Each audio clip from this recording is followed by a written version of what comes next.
অফিসের ওইখানে এক লোক মানে বুদ্ধি পরামর্শ দিছিল যে ওইখানে কম টাকার ভিতরে ওনাকে একটু মানে করাই দিবে বা ব্যাটারিটা চেঞ্জ করে দিবে। তো ব্যাটারিটা চেঞ্জ করে দেওয়ার পরে আপনার 2 মাসও যায় নাই, তার ভিতরে আবার এই কোড চলে আসছে, মানে নতুন ব্যাটারি লাগানোর পরে। আচ্ছা, ডিসপ্লেতে কোড চলে জি আসছে। জি, কোড চলে আসছে। উনি আরো জিনিস লাগাই দিচ্ছে, যেমন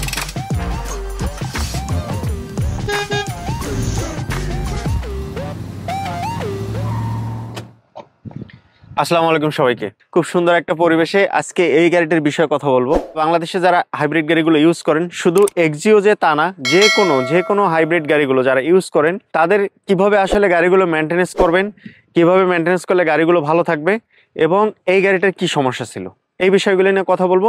পাশাপাশি এই গাড়িটা নিয়ে আমরা টেস্ট ড্রাইভে বের হয়ে যাব, কারণ হচ্ছে এই গাড়িটার ব্যাটারি সেল চেঞ্জ করা হয়েছে।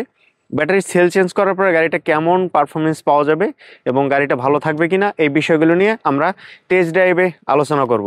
সো যারা হাইব্রিড গাড়ি ইউজার আছেন, আশা করি তাদের জন্য ভিডিওটা স্পেশাল হবে। সো চলুন আমরা টেস্ট ড্রাইভে চলে যাই, গাড়িটা নিয়ে টেস্ট ড্রাইভ দিতে দিতে বিস্তারিত নিয়ে আলোচনা করব। এই মুহূর্তে আমরা চলে যাব 300 ফিট রোডে। 300 ফিট রোডে গিয়ে টেস্ট ড্রাইভ দিয়ে দেখবো গাড়িটা। তো টেস্ট ড্রাইভে বের হয়ে গেলাম। আমার সাথে আছে পাওয়ার অটোমোবাইলস থেকে মোরসালিন ভাই। মোরসালিন ভাইয়ের কাছ থেকে আমরা বিস্তারিত জানবো। পাশাপাশি গাড়িটা যিনি চালান, দীর্ঘদিন উনি এই গাড়িটা চালান, তো সেক্ষেত্রে এই দীর্ঘদিনের এক্সপিরিয়েন্সটা অবশ্যই ওনার কাছ থেকে জানবো যে হাইব্রিড গাড়ি উনি চালানোর পরে আসলে ওনার কাছে কেমন মনে হচ্ছে, গাড়িটার পারফরমেন্স, গাড়িটার কি কি সমস্যা হতে পারে বা কি কি সমস্যা হয়েছিল, এই বিষয়গুলো থাকবে। টেস্ট ড্রাইভে যখন বের হয়ে গেলাম আমি গাড়িটা নিয়ে, একটা জিনিস খেয়াল করে দেখলাম, ব্যাটারি রিপ্লেস করার পরে এবং আগেও আমি ড্রাইভ করে দেখেছিলাম, ব্যাটারি রিপ্লেস করার পরে অটোমেটিকলি দেখা যাচ্ছে গাড়িটার অনেকটা স্মুথলি চলে এসেছে, কারণ আগে আরো অনেকটাই ভারী ছিল গাড়িটা। আমরা আজকে দুইজনের সাথে কথা বলবো এবং যাদের হাইব্রিড গাড়ি আছে, যারা হাইব্রিড গাড়ি ইউজ করতেছেন, ইউজ করার চিন্তা করতেছেন, তাদের আশা করি যে ক্লিয়ার হয়ে যাবেন যে হাইব্রিড গাড়ির সমস্যাগুলো কি কি হতে পারে এবং কেমন খরচ হতে পারে, কোন সমস্যার কারণে, এই বিস্তারিত গুলো থাকবে আজকের এই ভিডিওতে। সো প্রথমে আছে আমার সাথে মোরসালিন ভাই। জি, আসসালামু আলাইকুম ভাই, কেমন আছেন ভাই? আপনি এতক্ষণ সেল গুলো চেঞ্জ করছেন। জি, তো এই সেল চেঞ্জ করার ভিডিও আমার অনেক আছে আমার চ্যানেলে, তো নতুন করে আসলে ওগুলো দেখানোর কিছু নেই, যেহেতু সেল চেঞ্জ করা হয়েছে। আমরা জাস্ট টেস্ট ড্রাইভে আছি। তো টেস্ট ড্রাইভে আপনার কাছে কি মনে হচ্ছে এখন সেল চেঞ্জ করা হয়েছে? আমরা এই গাড়িতে দুইটা ব্লক সমস্যা ছিল, চার পিস সেল। আচ্ছা, জি, চারটা সেল আমরা রিকন্ডিশন লাগাইছি। আচ্ছা, তো আলহামদুলিল্লাহ এখন ব্যাটারি নতুনের মতো পারফরমেন্স দিচ্ছে, মাইলেজও খুব ভালো পাচ্ছি, হাইব্রিড প্রপারলি কাজ করতেছে, ব্যাটারি চার্জ উঠতেছে এবং চার্জ হচ্ছে, গাড়ি এখন হাইব্রিডই চলতেছে। জি। ডিসপ্লে তো কোনো কোড নেই? না, এমনিতে কোনো কোড নাই। কোড আসার সম্ভাবনা আছে? না, কোড আসার কোনো সম্ভাবনা নাই, যেহেতু আমরা প্রথমে গাড়িটা আসার পরে স্ক্যানার দিয়ে ডায়াগনস্টিক করে এটার 5 নাম্বার ব্লক আর হচ্ছে 1 নাম্বার ব্লক খারাপ ছিল, এই স্ক্যানার দিয়ে মানে আপনার ফাইন্ড আউট করে তারপর আমরা কাজটা করছি। তো সেই ক্ষেত্রে কোনো মিস হওয়ার কোনো সম্ভাবনা নাই, সমস্যা হবে কিনা। তার মানে এখন পারফেক্ট আছে, একদম পারফেক্ট আছে। হাইব্রিড গাড়ি যাদের ধরেন আপনার ব্যাটারি খারাপ হয় নাই, তারা যদি সময় মতো আমাদের কাছ থেকে সার্ভিস দেয়, যে কোনো একটা ওয়ার্কশপ থেকে সার্ভিস। আচ্ছা, রেগুলারলি হাইব্রিড গাড়ি ভালো রাখার জন্য কি কাজগুলো করা দরকার? রেগুলারলি আপনার ব্যাটারির সার্ভিস করা উচিত। ব্যাটারি ব্যালেন্স, এটা ব্যালেন্সের রিব্যালেন্সের একটা ব্যাপার আছে, সেটা করলে কোনো সেল বেশি কাজ করতেছে, কোনোটা কম কাজ করতেছে, তখন একটা প্রেসার পড়ে যায় অ্যাক্সেলের উপর, তখন সেলটা খারাপ হওয়ার সম্ভাবনা বেশি থাকে। তখন সেলটা খারাপ হওয়ার সম্ভাবনা থাকে, তখন মাঝখানে সেল আছে ডাউন হয়ে যায়, 1 নাম্বার 2 নাম্বার 4 নাম্বার গুলা ভালো থাকে। ওই ক্ষেত্রে আপনাদের 7 নাম্বার 8 নাম্বার 10 নাম্বার এগুলো ভালো থাকে, মাঝের গুলো আছে খারাপ হওয়ার, মানে ব্যাটারি খারাপ হলে মাঝের গুলো। তার মানে হচ্ছে অবশ্যই প্রতি 6 মাস বা 1 বছর পর পর ব্যাটারিটা রিসার্ভিস, তারপর হচ্ছে ব্লুয়ার মোটর 2 মাস পর পর ব্লুয়ার গুলো সার্ভিসিং করতে হবে।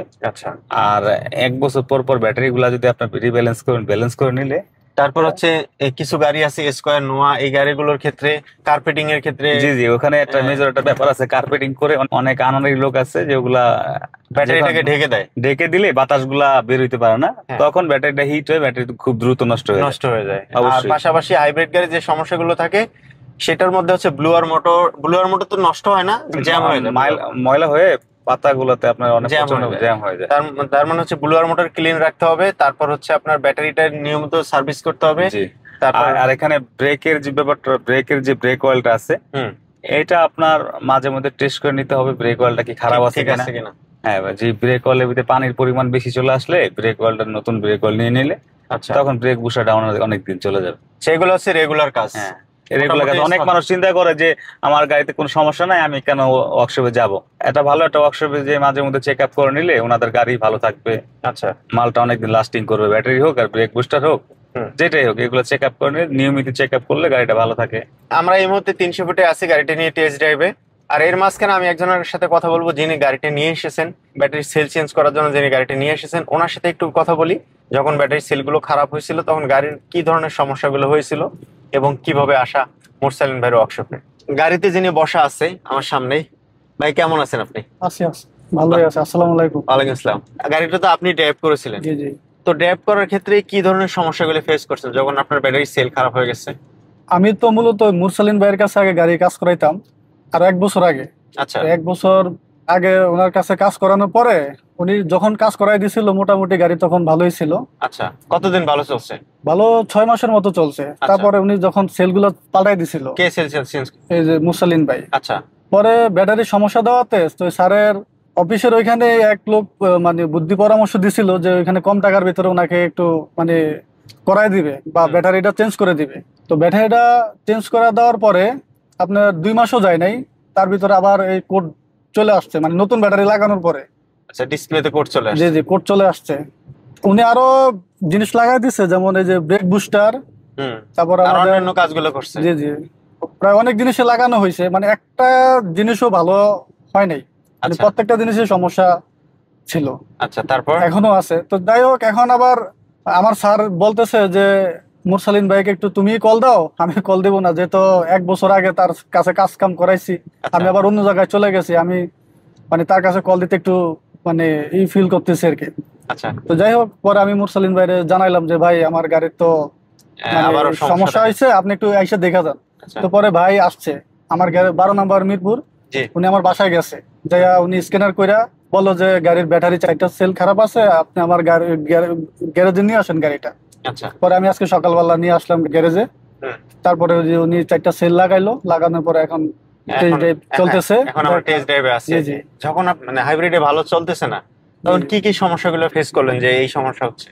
চালানোর ক্ষেত্রে যে আমার গাড়ির মাইলেজ একদম কমে গেছে, যেখানে আচ্ছা। আমরা 17-18 মাইলেজ পাইতাম, হ্যাঁ, সেখানে একদম আমার 10-এর নিচে নেমে গেছে, মানে আচ্ছা। প্রচুর পরিমাণ তেল খাইতো গাড়ি। তেল খরচ হচ্ছে বেশি। জি জি তখন বুঝলেন যে কোনো সমস্যা জি হচ্ছে। জি, সমস্যা হচ্ছে। আর ডিসপ্লেতে পড়ছিল। জি জি, ডিসপ্লেতে কোড চলে আসতো, আমরা ওইখানে আবার স্ক্যানার করে করে চালাইছি, আচ্ছা আচ্ছা, স্ক্যান করে করে চালানো হচ্ছে। চালানো হয়েছে। আর ওইটা তো আসলে সঠিক সমাধান না। না না। তারপরে ফাইনালি মুরসালিন ভাইয়ের জি কাছে জি, আবার মুরসালিন ভাইয়ের কাছে চলে আসলাম, এখন দেখা যাক, আল্লাহ ভরসা। আর মুরসালিন ভাই, আপনার কাছে কি মনে হচ্ছে এখন? এখন আলহামদুলিল্লাহ ব্যাটারি ঠিক আছে। আপনি ভাইকে কত মাসের ওয়ারেন্টি গ্যারান্টি দিবেন এখন? যেহেতু 2টা সেল লাগাইছে, আমার সেলের গ্যারান্টি আমি এক মাসের ভিতরে কোনো সমস্যা হলে আমার সেল আমি চেঞ্জ করতে, কিন্তু আমার সেল 2-3 বছর কিছু হবে না। ধরেন আমি যেগুলো লাগাই দিচ্ছি ওগুলা খারাপ হবে না, আমাদের যে পুরাতন গুলো আছে পাশের একটা খারাপ হয়ে যেতে পারে, সেটা আমি যেগুলো লাগাই দিচ্ছি এগুলো মার্ক করে দিছি। তো পরবর্তীতে 6 মাস পর একটা খারাপ হইতে পারে, আবার নাও খারাপ হইতে পারে। আচ্ছা, বুঝতে পারছি। আসলে চালানোর উপর ডিপেন্ড করে যে কি অবস্থা, কতটুকু। এখন আসলে মাইলেজটা কেমন পাওয়া যাবে এই গাড়ির? বর্তমান দেখাচ্ছে 18। 18? যেহেতু আমরা ফাঁকা রোডে আছি আর কি, আমি 300 ফিটে 22-23 উঠানো যাবো, কোনো সমস্যা নাই, কিন্তু জামের ভিতরে থাকলে হয়তো বা 16-17 কিলোমিটার উনি বাদ পাইতে পারে। 16-17 আর মাইলেজ পাওয়া যাবে আশা করা যায়। আশা করা যায়। এর আগেও তো আপনি যেহেতু অন্য জায়গায় করিয়েছেন কাজ, আর মুরসালিন ভাইয়ের কাজ করার পরে আপনি কিছুটা পার্থক্য তো বুঝতে পারছেন যে আসলে জি, জি। মুরসালিন ভাইয়ের কাজ কেমন আর ওইখানকার কাজটা কেমন। আসলে যেখানে কাজ করাইছি ওদের কথা যে কি বলবো ভাই, আমার জিনিসপত্রগুলো লাগানোর পরেই জি। ওই লোকের আর খুঁজে পাওয়া যাচ্ছে না এখন। তারপরে ফাইনালি মুরসালিন ভাইয়ের জি কাছে জি, আসা হয়েছে। এখন ওই লোক যে কই গেছে, মানে ব্যবসা বাণিজ্য সব ফালাই থুয়ে চলে গেছে। আমাদের অফিসের আরো কয়েকটা গাড়ির কাজ করাইছে, সবাই আমরা মনে করেন যে ওই একই অবস্থায় ভুগতেছি। আচ্ছা, ওগুলা হাইব্রিড গাড়ি ছিল? জি জি, হাইব্রিড গাড়িরই ওই লোক, মানে আমাদের অফিসের পাশে তো, জি। এখন উনি ওই কাজগুলা করছিল, করার পরে এখন ওনাকে আর খুঁজে পাওয়া যাচ্ছে না, উনি আচ্ছা আচ্ছা, চলে বুঝতে গেছে। পারছি। আপনারা যারা আসলে এই ধরনের হাইব্রিড গাড়িগুলোর কাজ করাতে চান, অবশ্যই ভালো প্রতিষ্ঠান থেকে করাবেন, ভালো জায়গা থেকে করাবেন। অবশ্যই তাতে যারা করে- বুঝে, যারা কাজ কাম বুঝে, ওদের কাছেই করানো উচিত। তাতে করে গাড়িটা ভালো থাকবে, আপনারা ভালো থাকবেন এবং সার্ভিসটাও ভালো পাবেন। সো ভাই, অসংখ্য ধন্যবাদ আপনাকে। Yes. ভালো থাকবেন। এখন মনে হচ্ছে গাড়িটা ভালো আছে, আমি টেস্ট ড্রাইভ দিলাম, তারপর হচ্ছে যিনি গাড়িটা চালাবেন উনিও টেস্ট ড্রাইভ দিয়েছেন, পাশাপাশি মুরসালিন ভাইও টেস্ট ড্রাইভ দিলেন। তো সবকিছু মিলিয়ে এখন আমার মনে হয় যে পারফেক্ট আছে গাড়িটা। তো আমরা পাওয়ার অটোমোবাইলস থেকে দেখলাম, আপনারা যারা এই ধরনের গাড়িগুলোর কাজ করাতে চান চাইলে পাওয়ার অটোমোবাইলস ভিজিট করতে পারেন। পাওয়ার অটোমোবাইলস এর লোকেশন হচ্ছে 100 feet road, Madani avenue, Baridhara, Dhaka. Video ডিসক্রিপশনে দেওয়া নাম্বারে অথবা ভিডিওর উপরে নাম্বারে ফোন করে আরো বিস্তারিত জেনে নেবেন আপনার হাইব্রিড গাড়ির কি সমস্যা, অথবা ইলেকট্রিক কোনো ফলস আছে কিনা, ইলেকট্রিক এসি এবং হাইব্রিডের যে কোনো সমস্যা নিয়ে সরাসরি মোরসালিন ভাইয়ের সাথে যোগাযোগ করবেন। অটো 360 থেকে এই ধরনের ভিডিও দেখতে সাথেই থাকবেন। অবশ্যই নিচের লিঙ্কে ক্লিক করে আরো অন্যান্য ভিডিওগুলো দেখে নেবেন। সেখানে মোরসালিন ভাইয়ের আরো অন্যান্য অনেক ভিডিও আছে এবং চাইলে সরাসরি চলে আসতে পারেন পাওয়ার অটোমোবাইলস। ভালো থাকবেন সবাই, দেখা হচ্ছে পরবর্তী ভিডিওতে। আসসালামু আলাইকুম সবাই।